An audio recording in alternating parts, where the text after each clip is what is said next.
Hilangkan rasa cemas dan was-was. Nanti kalau operasi gimana, nggak operasi gimana. Saya bahkan mengeluarkan satu kata yang biasanya saya gunakan kalau sudah ngeliat orang tuh cemasnya luar biasa. Bahasa saya itu saya tampar dia. Saya tampar dalam tanda kutip, saya bilang gini, Pak, tenang aja. Dengan atau tanpa penyakit ini kita pasti mati, saya bilang. Ya kan? Dengan atau tanpa penyakit ini Anda pasti mati, saya pasti mati. Selesai. Terus apa ditakutin? Tinggal kita bicaranya bagaimana mempersiapkan itu, kan gitu. Banyak orang kadang-kadang itu ini pemeriksaan second opinion. Saya bilang, kenapa nggak third opinion? Saya bilang, kenapa nggak sekalian opini ketiga, keempat, seterusnya, yang itu membuat Anda akhirnya cemas terus nggak selesai. Padahal ngaji orang, saya lihat orangnya sepertinya ya paham gitu kan, ikut kajian segala macam. Cuman ketika ada masalah kayak begini, kayak putus antara yang dipelajari, yang dingajikan itu sama kondisi itu kayak nggak elok. Akhirnya cemas aja. Oke, begitu hidup terus, saya bilang, ngapain, saya bilang.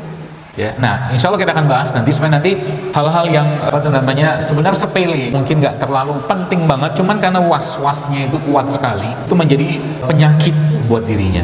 Seperti itulah. Kadang-kadang kita lupa meletakkan iman kita lupa meletakkan atau menaruh iman itu pada tempatnya, sehingga ruang logikanya kita, ruang manusianya kita jauh lebih dominan daripada ruang ketuhanannya kita. Paham ya?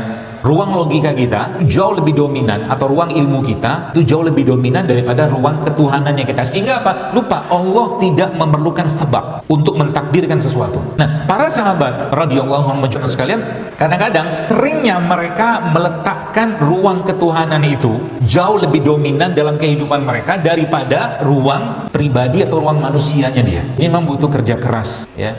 Contoh mungkin begini, ini satu hal yang sederhana. Sekarang mungkin banyak orang curiga. Kemarin saya nulis, ada, kalau ada yang baca di Instagram saya itu kan es parut. Yang lihat nggak? Saya makan dulu. Yang mana saya masih SD, mungkin yang dikasih 80-an kan es parut, kemudian dikepel-kepel pakai tangan bapak. Ingat ya? Terus dikasih sirup. Yang senyum-senyum biasanya udah tahu. Kenapa anda makan itu nggak mencret zaman itu? Kan bahagia aja, betul nggak? Saya pun bahagia, hampir tiap hari mungkin kalau ada duit. Ya, karena zaman dulu jajan kita ya, saya ingat banget zaman dulu jajan saya tuh 50 rupiah saat itu. Cukup beli tuh es begituan. Belum lagi yang ada satu lagi tuh yang gulali yang dibentik kayak ayam kokok gitu kan, flashback. Kenapa anda nggak diare? Kenapa anda nggak sakit? Kenapa kita saat itu makan aja? Padahal kalau sekarang bab pembahasannya tentang gula nggak masuk banget, karena itu kita bukan makan esnya, makan gulanya kan. Tapi baik-baik saja. Kenapa? Curiganya orang zaman dulu sama curiganya orang sekarang gedean sekarang, itu masalahnya.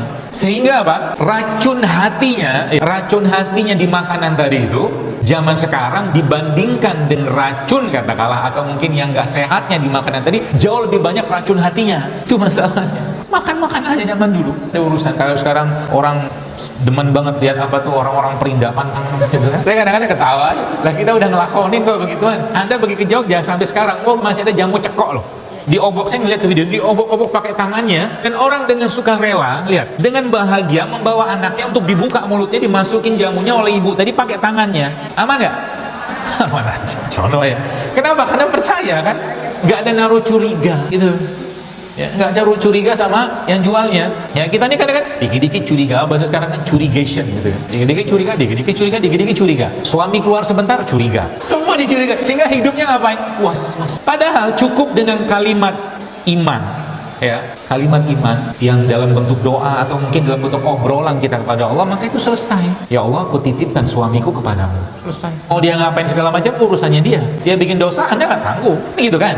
Ngapain Anda mengorbankan atau mengeluarkan tadi toksin gitu. Aku titipkan, masuk anak ke pondok, nanti anakku makannya gimana ya, nyucinya gimana ya, semua dipikirin. Akhirnya dulu berat badannya sekian, turun gitu kan, mikir suami, semua dipikir. Ibu kebanyakan begitu ya.